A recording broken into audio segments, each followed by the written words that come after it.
Topic है regulation of blood glucose.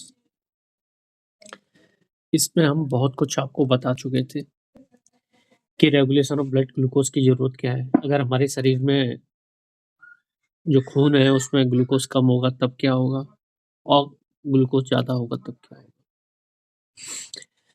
बहुत ही simple है, कुछ चीजें हमें बहुत क्लियरली आनी चाहिए। अल्फा सेल का काम क्या होता है, बीटा सेल का काम क्या होता है, हम हाई स्कूल इंटर से ये चीजें पढ़ रहे हैं। ठीक है, वही चीजें बस थोड़ा सा अब उन्हें हम कोरिलेट करेंगे एक दूसरे को। जो हमने पेज पेज वर्क में जो पढ़ा था उसे हम कंप्लीटली एक लाइन में पढ़ेंगे। पुराना वीडियो देख लेना, उसमें क्लियरली दिया हुआ है। जब हमारे शरीर में लो ब्लड ग्लूकोज होता है तो हमारा जो पेनक्रियास होता है, ठीक, पेनक्रियास हार्मोन बनाता है। कहाँ से? अल्फा सेल्स, जो क्या रिलीज करती हैं? ग्लूकागोन, यही हार्मोन होता है। और वो उसकी वजह से ग्लाइकोजिनोलाइसिस होती है लिवर में, और ग्लूकोज ब्लड में आ जाएगा, खून में। तो नॉर्मल ब्लड ग्लूकोज लेवल आ जाएगा। जब ज़्यादा होगा तो क्या होगा? बीटा सेल होगा। बीटा सेल वही पैनक्रियास में, वो इंसुलिन को रिलीज करेगा। और इंसुलिन बेटा क्या कराता है? जो पेरिफेरल हमारे टिश्यू सेल्स होते हैं उनसे कहता है ग्लूकोज खाओ खाओ खाओ। वो ग्लूकोज को लेंगे, ग्लूकोज फ्रॉम ब्लड लेंगे। हम्म, उसका अलग अलग फॉर्म में होता है, वो आगे बताएंगे। और उससे क्या होगा कि जब ग्लूकोज ज़्यादा था तो बाहर के सेल्स ने ग्लूकोज का खपत ले लिया। जब हमारे पास पैसा ज़्यादा होता है हम पड़ोसियों को दान दे देते हैं, ऐसा होता नहीं है। लेकिन अगर क्या कहते हैं, पैसे को एक नॉर्मल लेवल पर रखा जाए तो फिर ये फिजिबल हो जाएगा। हाँ, आगे चलते हैं। ठीक है बेटा, अब जो रेगुलेशन ऑफ ब्लड ग्लूकोज का हमने जो पढ़ा था बेटा, उसमें दो तीन चीजें याद रखो।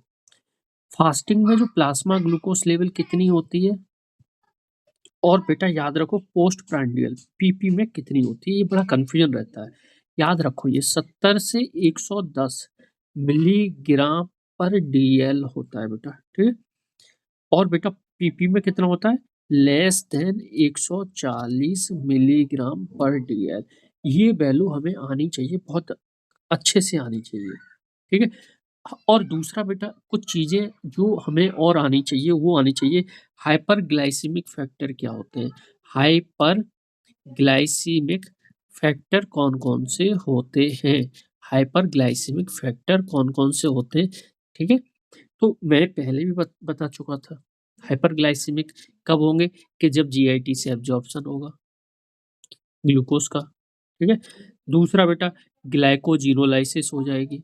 कहाँ होती है बेटा? ये लीवर में होती है। ठीक है।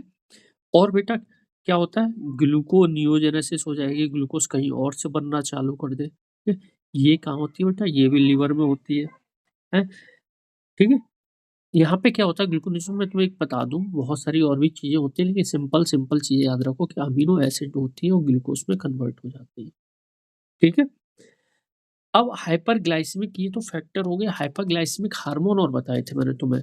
हाइपरग्लाइसेमिक हार्मोन कौन कौन से होते हैं? ठीक है, वो मैंने तुम्हें बता दिए थे पहले भी। ग्लूकागोन हो गया बेटा, ठीक है।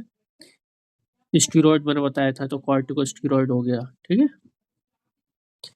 ग्रोथ हार्मोन होते हैं बेटा, ठीक है। ACTH होता है बेटा, ठीक है। और थायरॉक्सिन, ठीक। ये हार्मोन होते हैं जो हाइपरग्लाइसेमिक होते हैं, ठीक। हाइपरग्लाइसेमिक हार्मोन होते हैं, ठीक। HH। अब बेटा हम आगे आते हैं। इतना पढ़ने के बाद अब कुछ चीजें हमें ये भी आनी चाहिए। हाइपोग्लाइसेमिक फैक्टर कौन कौन से होते हैं? हाइपोग्लाइसेमिक फैक्टर, ठीक है। हाइपोग्लाइसेमिक फैक्टर कौन कौन से होते हैं बेटा? ये चीजें आनी चाहिए जिनसे क्या कि खून में जो ग्लूकोज का लेवल होता है कम आता है, ठीक है। तो वो फैक्टर हमारे कौन कौन से होते हैं वो हम बताते हैं आपको, ठीक है। पहला होता है बेटा ग्लाइकोलाइसिस, जो हर सेल में चलती है, सारे सेल्स के अंदर, ठीक है। TCA साइकिल, ग्लाइकोजन की सिंथेसिस,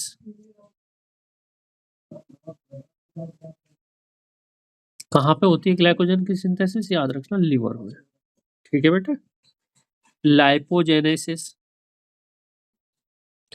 लाइपोजेनेसिस फैटी एसिड की सिंथेसिस होती है, ठीक है, उसको कहते हैं।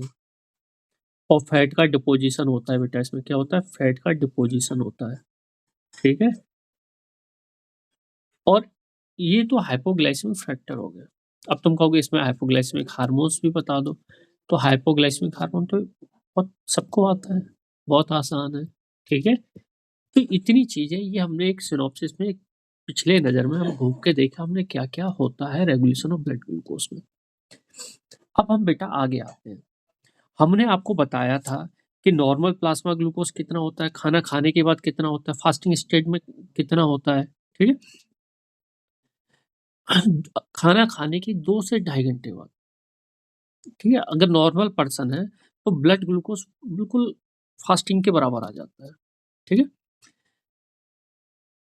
वो और भी नीचे जा सकता था, लेकिन क्यों नहीं जाता कि ग्लाइकोजिनोलाइसिस होना चालू हो जाती है, ग्लूकोनियोजेनेसिस हो जाती है, बहुत सारे हार्मोन्स होते हैं, तो वो सब हमारे खून में जो ब्लड ग्लूकोज का लेवल है वो कम नहीं होने देते, ठीक है। अब बेटा हम आगे आते हैं। अब आगे कुछ चीजें हैं जो आपको आनी चाहिए, ठीक है। ओरल ग्लूकोज टॉलरेंस टेस्ट बताया था हमने, बताया था कि कैसे स्ट्रिप में कैसे चेक करते हैं। ये जो ग्लूकोमीटर होता है, ग्लूकोमीटर किस प्रिंसिपल पे काम करता है, ठीक। तो हमने बताया था स्ट्रिप में यहाँ पे एक केमिकल होता है, ड्राई फॉर्म में वो चिपका हुआ होता है, उसका अगर कोई नाम बता दे तो मान जाएंगे, ठीक है, ठीक है। वो जीओडी रिएक्शन मिक्सचर होता है, क्या होता है, जीओडी रिएक्शन मिक्सचर, ठीक है। यहाँ पे एक ड्रॉप ब्लड का डालेंगे, उससे कलर चेंज होगा, और जो कलर चेंज होगा वो हम देखो कैलोरीमीटर का प्रिंसिपल, पूरी बायोकेमिस्ट्री कैलोरीमीटर के प्रिंसिपल में बेस्ड है, ठीक। सारी जांचें जो होती हैं आजकल बहुत सारे होते हैं, अब जो नया आ गया है बेटा वो केमीफ्लेक्स हो गया है, ठीक। केमीफ्लेक्स टेक्निक यूज हो रही है, जो नई मशीनें आ गई हैं अबॉट की, जो आर्किटेक्ट, ठीक है। तो इनमें ये होता है, तो कैलोरीमीटर के सारा प्रिंसिपल होता है, ये जीओडी में खून की बूंद डालेंगे तो कलर चेंज होगा, और जो कलर चेंज होगा वही कंसंट्रेशन ऑफ द ग्लूकोज से सीधा उसका रिलेशन रहता है, ठीक है। ये हमने ग्लूकोमीटर के स्ट्रिप के कंसेप्ट के बारे में बताया था, ठीक। तो अगर प्रिंसिपल कोई पूछ ले किस पर बेस्ड होता है, तो ये होता है रिफ्लेक्टेंस फोटोमेट्री। क्या हो गया, रिफ्लेक्टेंस फोटोमेट्री। अब हम आ जाते हैं, आज चालू करते हैं नई क्लासेस। ये पुरानी सब कुछ है, पुराने वीडियो में इसके मैक्सिमम पोर्शन दिया हुआ है, वहां से आप देख सकते हो। अब हम आते हैं इसके आगे। आज हम बेटा पढ़ते हैं कि अगर यूरिन में शुगर है तो हम कैसे चेक करेंगे। यूरिन में शुगर है, अगर यूरिन में शुगर है तो हम कैसे चेक करेंगे, तो इसके बारे में हम देखते हैं, ठीक है। या फिर शुगर इन यूरिन कह दो, अंग्रेजी थोड़ी कमजोर है हमारी, ठीक है। तो शुगर इन यूरिन कह दो, तो उसको हम कैसे चेक करेंगे, इन चीजों को हम देखना चाहते हैं। तो नॉर्मली जो ग्लूकोज होता है यूरिन में नहीं आता। अगर ये यूरिन करने ये इंसान खड़ा हुआ है, ठीक है, ये इंसान खड़ा हुआ और यूरिन कर रहा है, तो यूरिन में नॉर्मली जो होता है बेटा ये शुगर नहीं आता है। Sugar not usually comes in urine, ठीक है।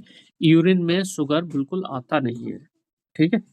लेकिन अगर ब्लड शुगर हमारा जो ब्लड का शुगर है ये 180 मिलीग्राम पर डेसीलीटर से ज़्यादा हो जाए, तो फिर ये बहुत इंपॉर्टेंट है, ये जरूर ध्यान से सुनो। लोग कहते हैं कि शुगर क्यों आ गया, तो शुगर इसीलिए आ गया कि जब ब्लड शुगर हमारा क्या कहते हैं 180 मिलीग्राम पर डेसीलीटर से ज़्यादा है, ठीक है, तो ये यूरिन में ग्लूकोज आ जाता है, ठीक है। यूरिन में ग्लूकोज आ जाता है। सवाल बहुत आपकी आंखों के सामने है एग्जैक्ट, तो प्रैक्टिकल चीज पढ़ो, किताबों में बहुत दिया हुआ है, प्रैक्टिकली जब तक चीजों को अप्लाई नहीं करोगे कुछ नहीं कर पाओगे, ठीक है। और बहुत ही कम टीचर है जो इतनी प्यारी भाषा में तुम्हें समझा पाए, ठीक है। चलो अब हम आगे चलते हैं। तो इसमें जो ब्लड शुगर है ये 180 मिलीग्राम पर डेसीलीटर से ज्यादा होना चाहिए, तब क्या कहते हैं यूरिन में शुगर आएगा, ठीक है।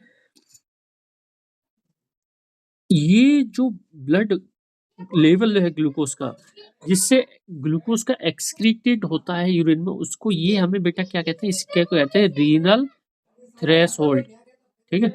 रीनल थ्रेशोल्ड, ये क्या है बेटा, ये है आपका रीनल थ्रेशोल्ड। इसको क्या कहते हैं? रीनल थ्रेशोल्ड, ठीक है? अब इसके बाद हम आते हैं एक नए टॉपिक पे, ठीक है?